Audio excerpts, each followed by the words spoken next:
Chancellor-elect Party, Vice-Chancellor Dr. Sizwe Mabizela and his wife Betty, Professor Rod Walker, Mr. Terry Sutherland, fellow distinguished alumnus Max Bokwana,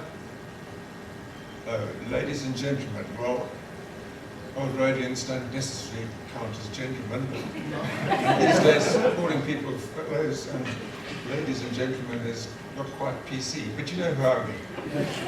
Thank you, Rod, for your kind words, and my thanks to the University and the Communications and Advancement Division in particular for organising this magnificent event.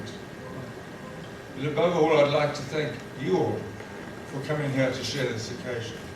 Welcome. And a special word of welcome to my brother Peter, sitting over there, and his wife Annette. It happens to be Peter's birthday.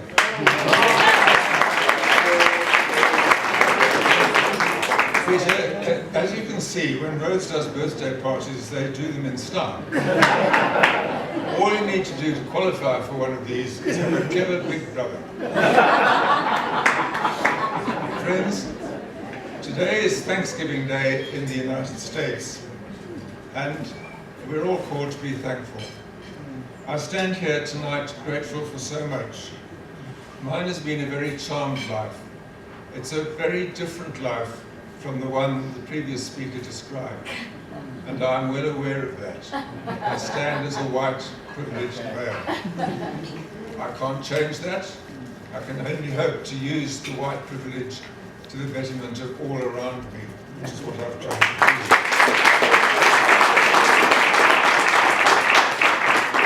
do. Examples of the charmed life. Two parents who sacrificed to provide their three sons with a good education. A life in parts of the world free from the ravages of war, for which our parents' generation had to pay so much. I've had full employment in a stable, well-run, congenial and challenging institution where I was actually paid to do what I enjoyed doing and given a lot of freedom to choose exactly what that would be. I've had a wonderful wife, healthy children, and two lovely grandchildren. And most of my life I've spent in a small city with no traffic problems. That all changed a few years ago when some clown put in a set of traffic lights at the cathedral, and the traffic all gummed up. I'm pleased to report that a few days ago the traffic lights broke down again, and since then the traffic has started to move freely as we negotiate one pothole after another. Well, my immediate family's connection with Rhodes goes back some 63 years. 63 years in which one or more of my father, brothers, wife and son have been fully engaged with the university. I enrolled as a student in 1963. I still remember vividly my first day at Rhodes, as I'm sure some of you do as well. Ours was marked by much standing in queues. Hours spent in the GLT filling in cards with our course records. Being photographed by a little man called Jerry Walters, I still remember the name, who had a large moustache and a larger camera, and registering in front of a very forbidding Professor Edgar Twyman. But perhaps most important and most significant, meeting a fellow called Tony Robertson at an orientation lecture, and there I started a lifelong relationship and friendship with a fellow Rhodian. Doubtless many of you can tell the same story, differing only in minor details from my own. Since then, of course, Rhodes has changed remarkably, the most obvious being those relating to the number and composition of the student body. When I registered, it was one of about 1,428 students. Almost 100% of us were classified as white. We can't change that now either. And some 1,270 of whom, or 89%, lived in residence, far more than they do now. The annual fees for a BSc were only 140 Rand per annum, and there were some 34 professors. Today there are about 8,100 students, only 21% of whom are still white, and only about 45% of whom live in residence. Fees for a BSc this year were 45,000 Rand, and there are some 50 professors and 50 associate professors. So after 54 years, student numbers are about 6 times what they were. Professors' numbers are only about 3 times what they were. Perhaps students breed faster than professors. Maybe this has something to do with the loss of libido as one gets older. There's a big research project in there somewhere.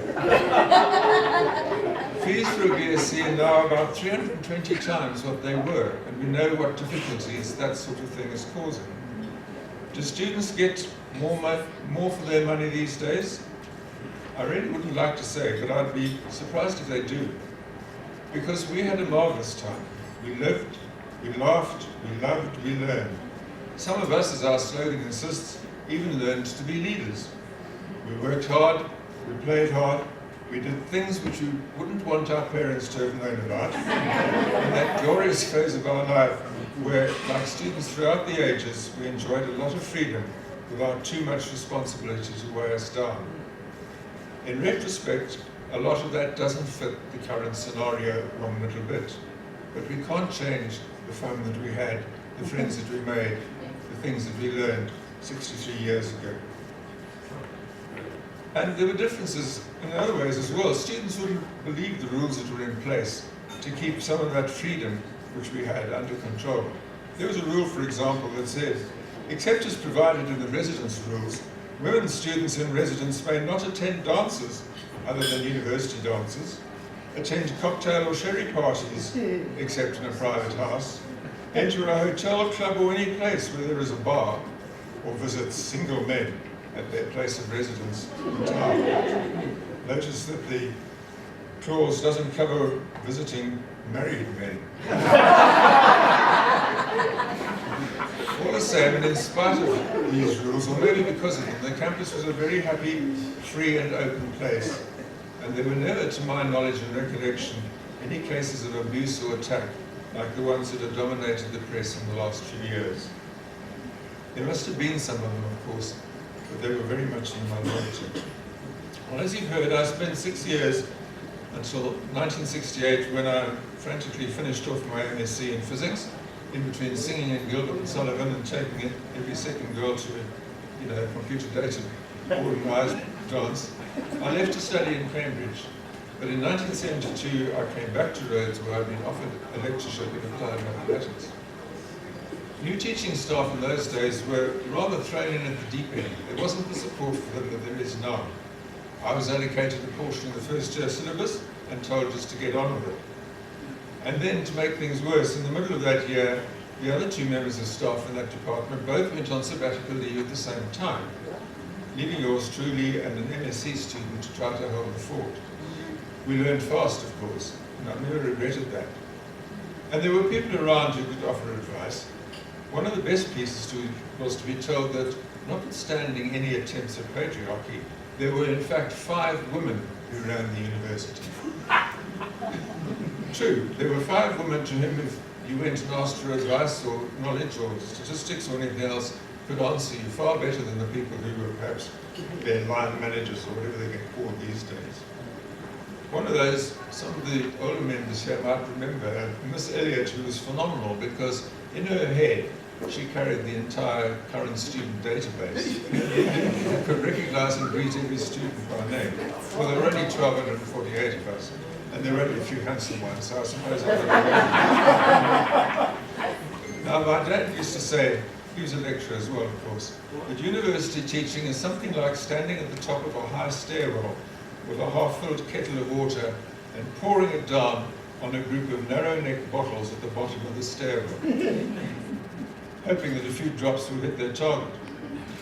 What he failed to mention, but what I soon discovered, is that some of those bottles have then had their corks put back in again. Some of them, an increasing number perhaps, are full of wine, most of the time, and many have been turned upside down and don't want to learn anything either.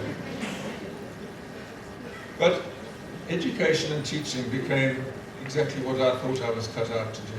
And Sally will tell you how one day I came home and said, I'm really sure this is what I want to do with my life, to be a university academic.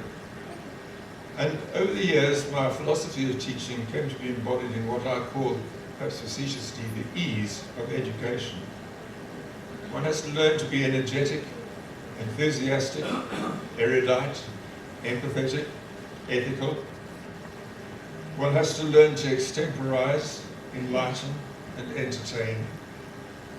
One can be enigmatic at times, but one has to avoid too much eccentricity, and one has to avoid, I think, too much esoteric epistemology, which is what they call it these days.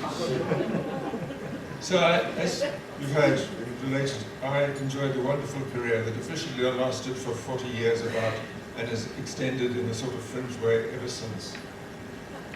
Now, were it to be asked where and what in all of this has given me the greatest pleasure or sense of achievement, it would be easy to single out a few things.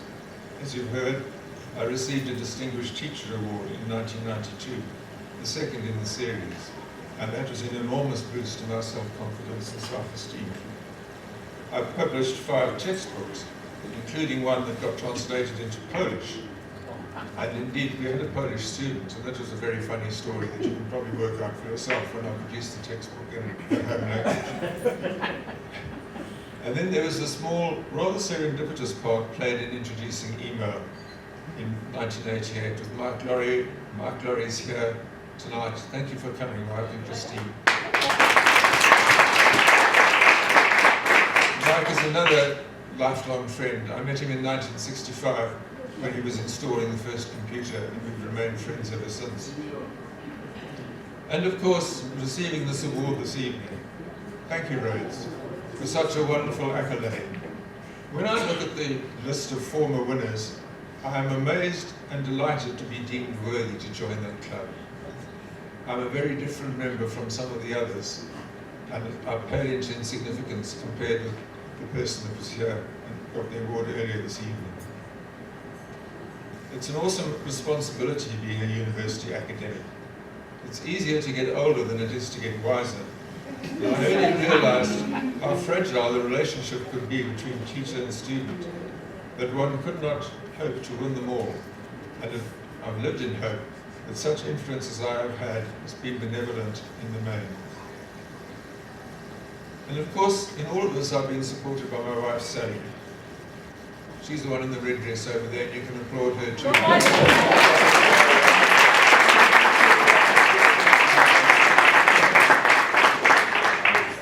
She's loved me, fed me, helped entertain my students, listened to my pent-up frustrations, and more often than she knows, come up with answers to my dilemmas that I couldn't have thought out for myself. Perhaps she became the 6th woman that helped run the university. What is it that makes a place like this so special for all of us, whatever our backgrounds and however we've gone through it?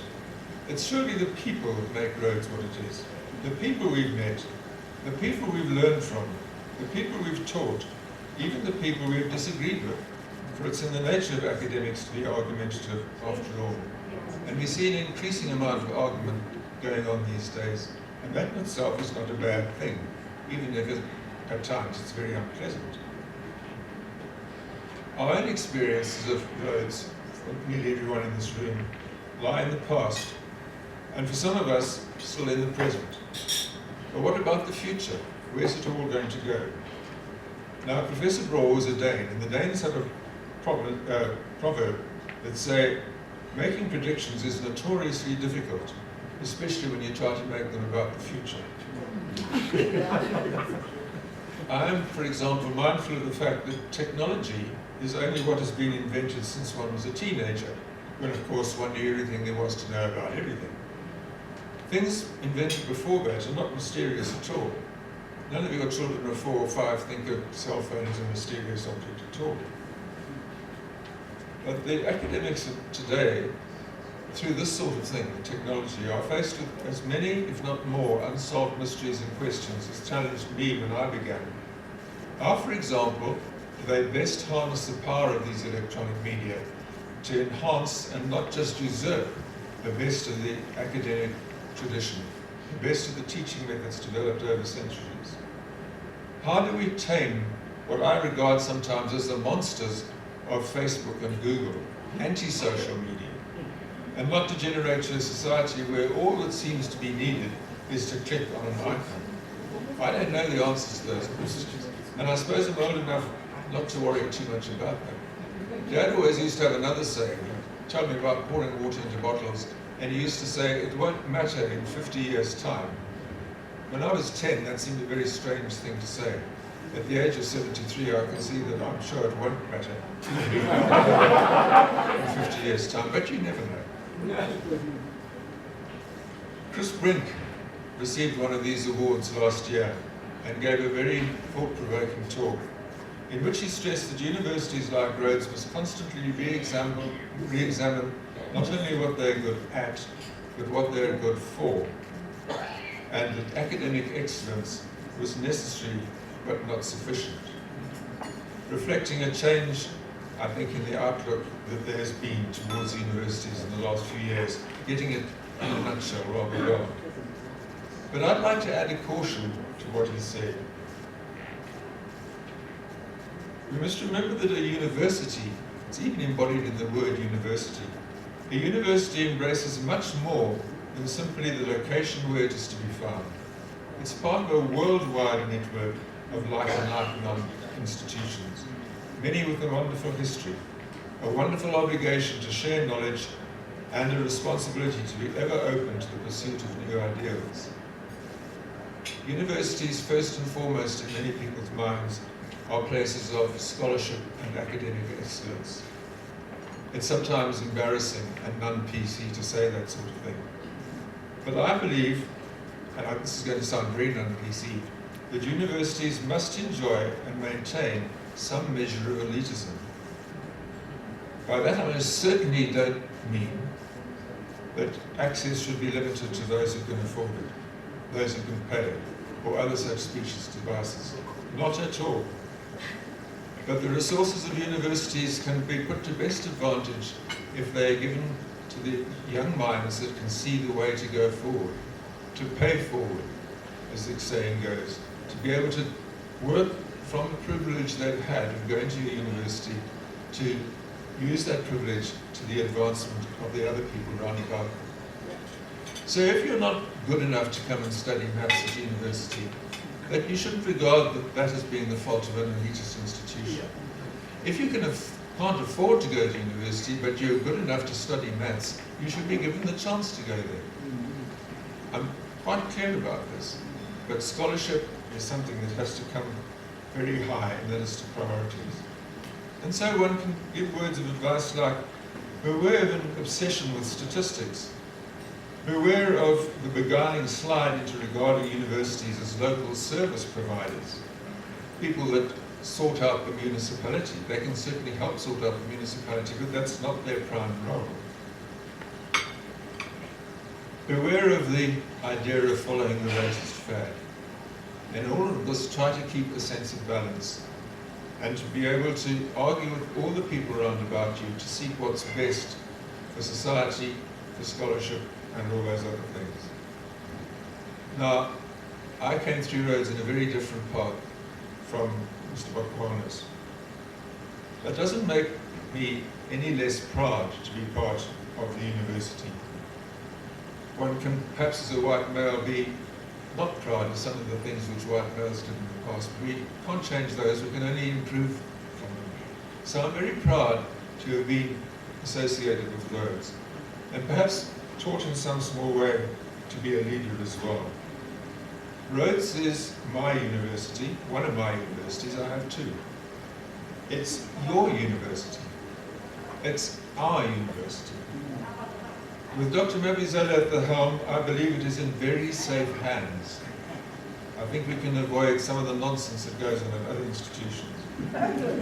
But it's a responsibility of all of us to go out and protect this precious university. It's very special, and it must remain so. And I hope you will all join in making sure that that dream always comes true. Thank you very much.